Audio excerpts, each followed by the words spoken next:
tagaktak kahit hindi ka na mag-exercise sa sobrang init ng panahon.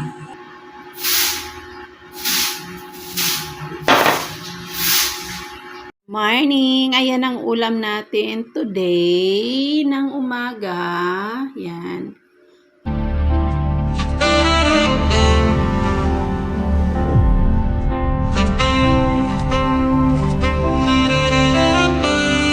Good morning mga kananay. Nagigising natin kasi dito tayo natulog sa sala. Dahil binubuksan lang namin yung pintuan para pumasok yung lamig. Pero nakalock naman yung gate. Hindi kasi tayo nagbubukas ngayon ng aircon kasi nga nagtitipid tayo dahil ang mahal ng kuryente. Malamig naman yung hangin galing sa labas. Kaya tiyaga-tiyaga lang tayo dito.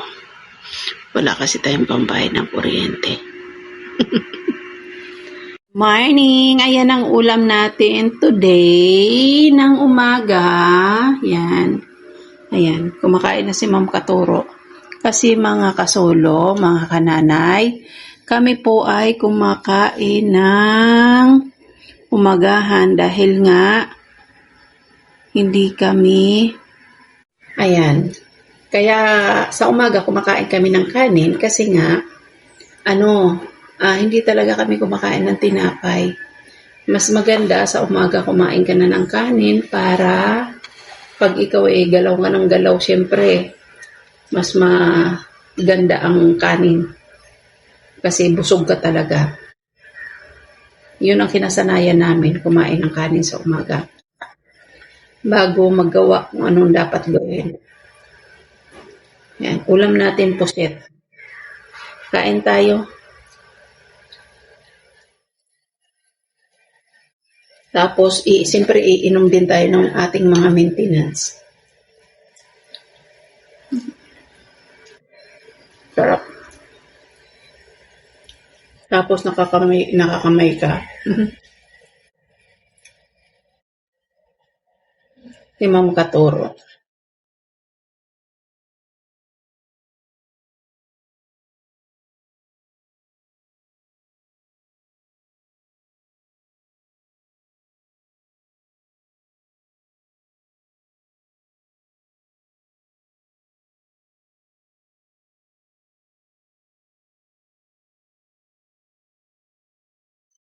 Pop.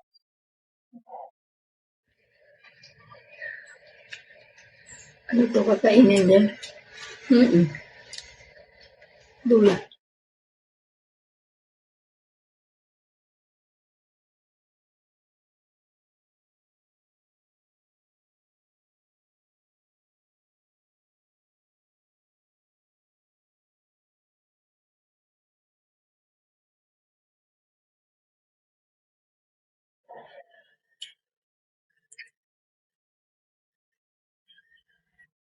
Dalawang timba lang talaga yung na-retrieve mo.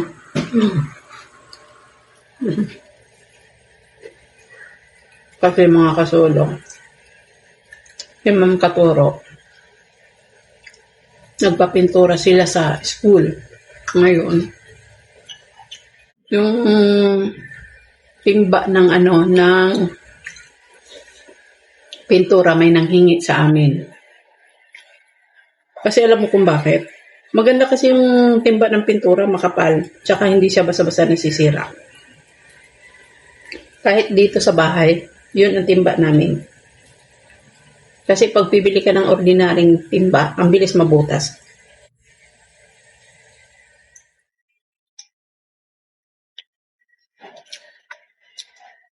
Ay, Diyos ko, mga kananay, tingnan mo nga, yung tagaktak ng pawis ko.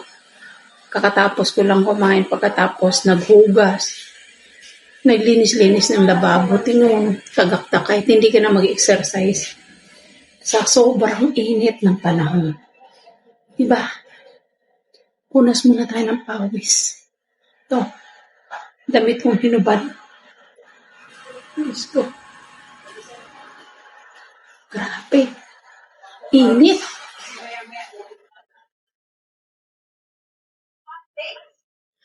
Inom tayo ng maintenance. Mga maintenance, mga kananay. Diyos mio.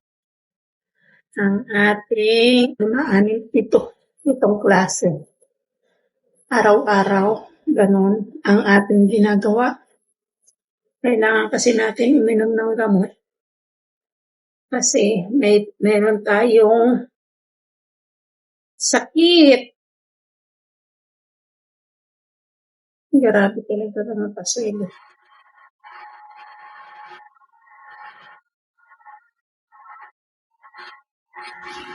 Hi, Ate!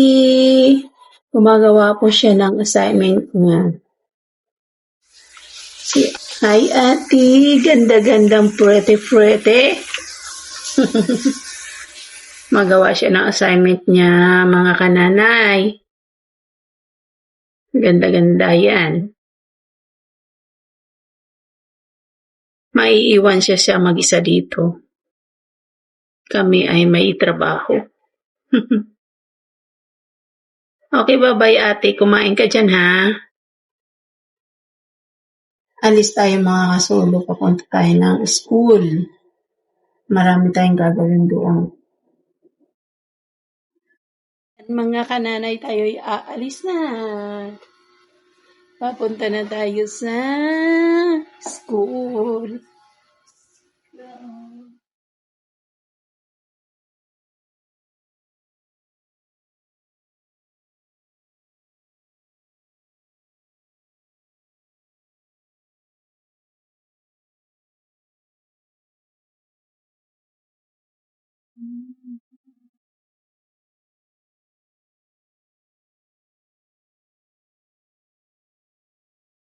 Hello.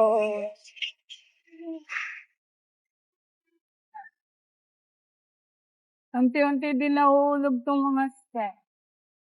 Ah,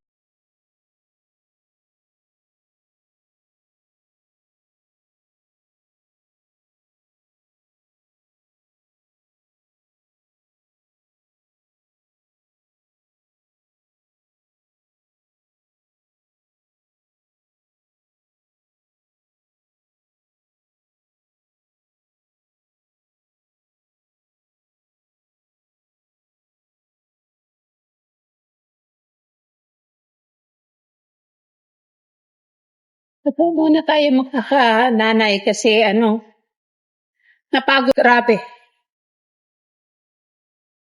Bago ka man lang makaakyat.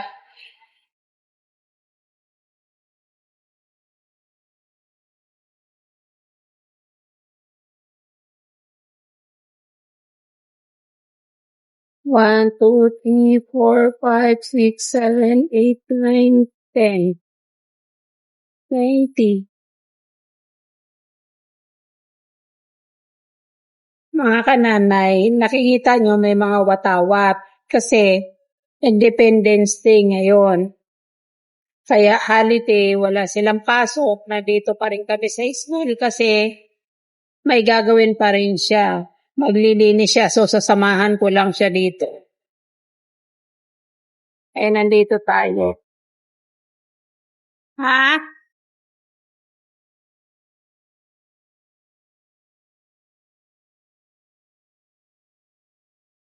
Ay, nako, nakakapagod. Tapos na kami. Nakapag-ayos na.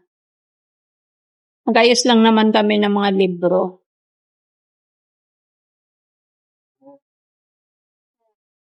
Pauwi na kami. Ay, pupunta pa pala kami kay kay Madam Sol. May ihahatid kami. Ano pagid ang may bond paper dito. Gusto mo? Ayan, tinatalian niya yung timba. Timba ng pintura.